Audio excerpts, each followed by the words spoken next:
Hi guys, welcome back to Irish Footy Vlogs. Welcome back to another video of ours.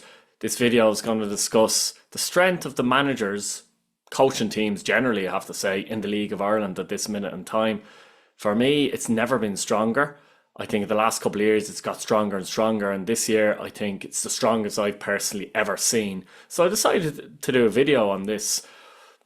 Looking through the managers, I think the coaching teams, not just the managers, I'm going to focus more on the managers, but in general, the coaching teams are very, very strong. And if you look at the strength throughout the Premier Division, um, it's no surprise that it's becoming more difficult for teams to be, let's say, extremely consistent in this league because they're coming up against coaches, managers that are very, very strong.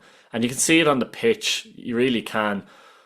We've got five managers out of the 10 in the league that have won league championships. Four of them have won league championships in the Premier Division.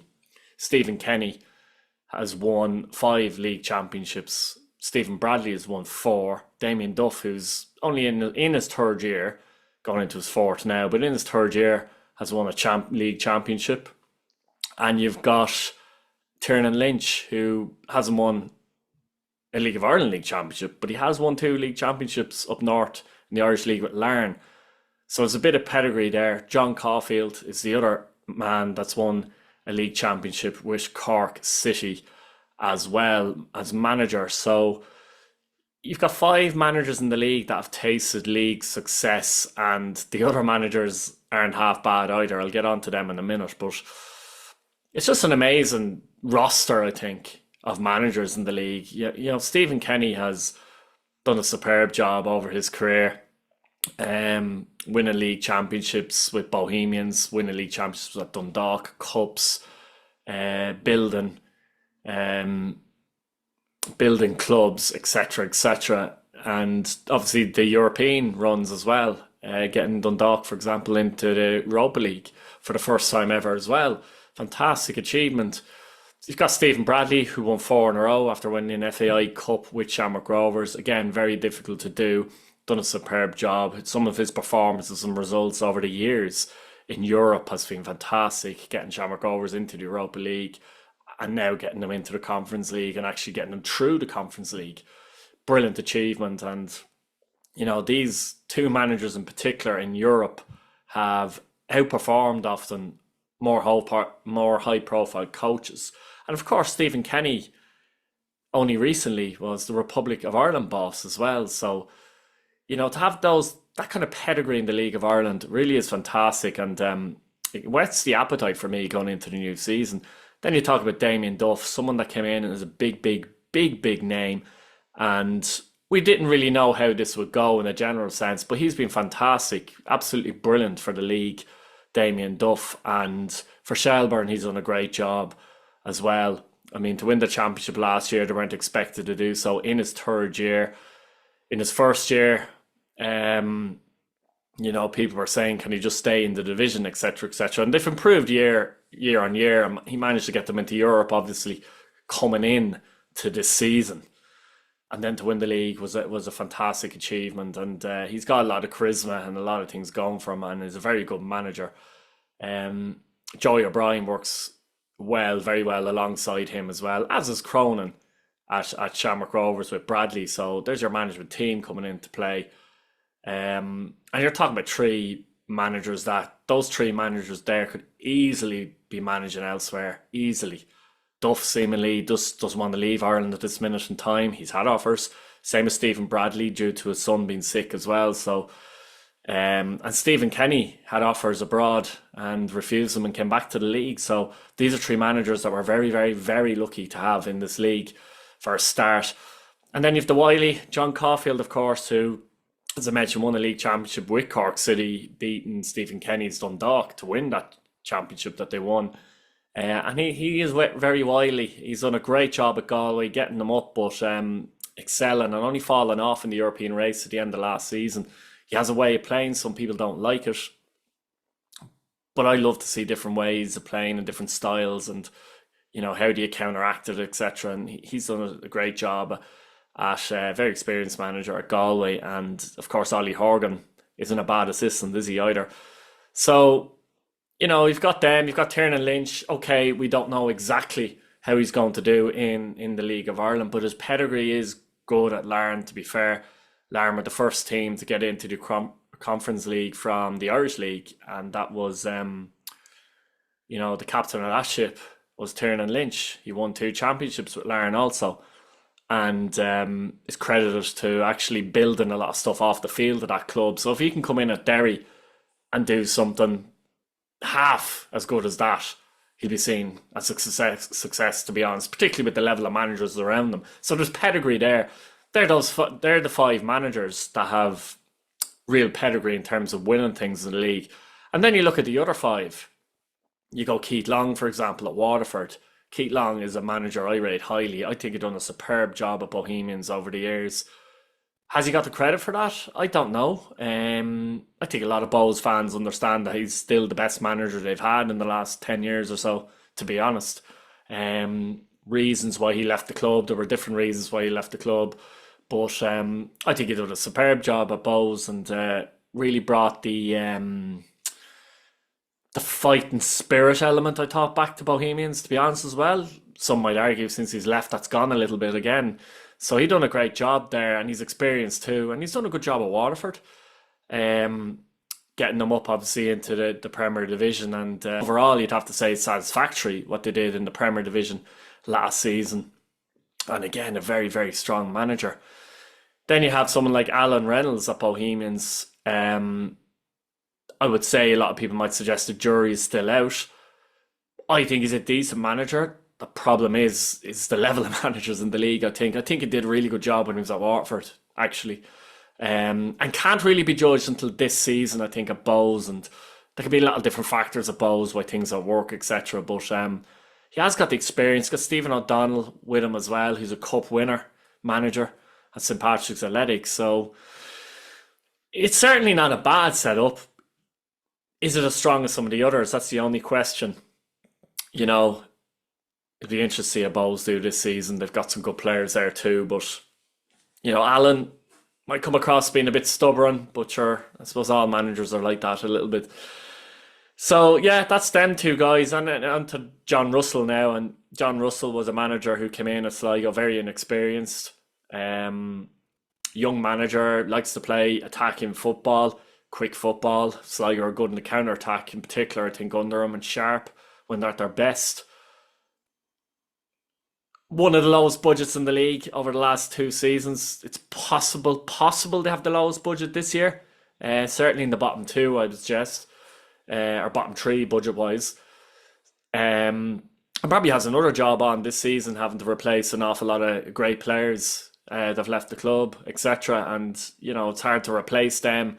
You're relying on maybe 1 or 2 good loans from Burton, etc., or maybe even further afield to help them out. But he surprised me last year, I have to say. I think he did a superb job last year at Sligo on trying to play good football. Had some bad results as well, but progressive manager, one to keep an eye on.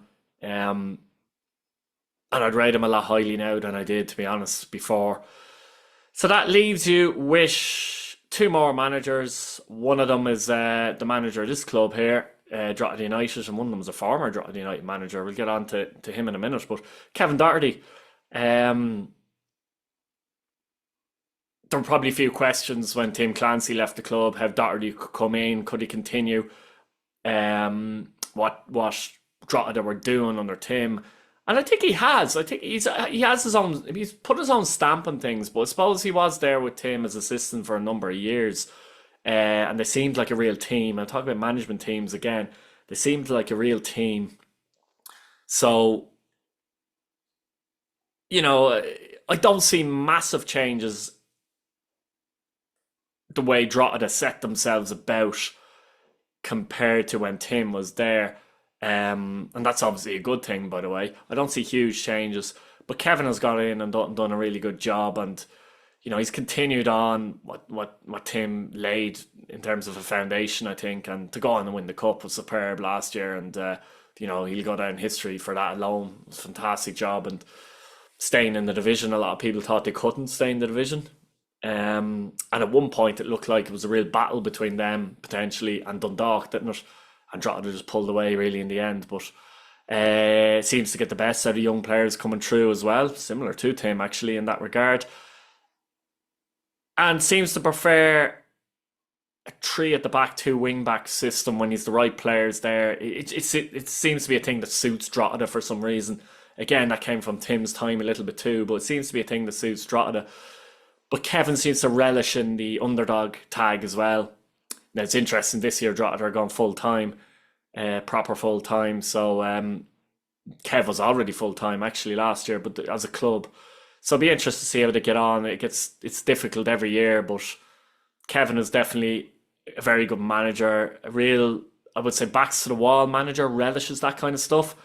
Um, and that seems to suit Drogheda at this minute in time. So yeah, Kevin Doherty, another strong manager. And on to Tim Clancy at Cork City, and Tim, I think, did a superb job at Drogheda, laying the foundations there. Another manager generally that prefers, if he's the right type of players, to play three at the back and two wing backs. But he's often changed from two up front or two number 10s and stuff like that. And you know, he does play quite a few systems actually, but I always think the best Tim teams play three at the back for some reason. I don't know why, but they do, seemingly. Um, Obviously at Cork City, you've got two strikers in Maguire and Keishin that I expect to start next season. So it'll be interesting to see what system he comes up with next season. But he likes to play quite direct, Tim, particularly wide, and get the ball from back to front quite quickly in a direct style of play, and can be quite solid defensively as well. So he was manager, obviously, St. Patrick's Athletic as well. For various reasons, things didn't go brilliantly, although I don't think he done as bad a job as some people might suggest he did. I mean, he had some good results in Europe, and did get pats into Europe as well, to be fair to him. But the fit, it never fitted for some reason. It just didn't fit. So when he went down to take Cork City, I thought that's a great appointment for Cork City. Massive club, big club. Once he's supported, and he seems to be in the way that he'd like to be supported. He's also very experienced. He knows he had Drogheda before, getting them promoted, etc., and battling at the wrong end of the Premier Division table. He may be doing that this season at Cork again, but experienced for a young manager as well, and knows the ropes and knows the league. So yeah, guys, I just think it's a very, very strong management setup. I meant to mention Dara Doyle as well. I think he works very well with Kevin Doherty too, by the way, as a management team. But very exciting, I think, league in terms of coaches and managers at this minute in time. A lot of them have different styles, different ways of playing. For example, the three I mentioned at the beginning, Stephen Kenny, Stephen Bradley, and Damien Duff, all play completely different, and I love that. You see so much now in Premier League and stuff, and teams are playing more or less similar. Even some of the weaker teams are trying to play similar to some of the top teams. Um, but I think, for example, those three managers just mentioned, just for example, play a completely different way of playing. Kenny generally likes to play a 4-3-3, um, play from the back, but move quickly from the back and get through the thirds, and really likes wing play and getting the ball to wingers who can isolate one on one fairly quickly. That's just a basic principle. Duff really focuses on setting up off the ball and making it difficult, and making sure he's got players who can get into positions, get around the pitch a little bit deeper defensively.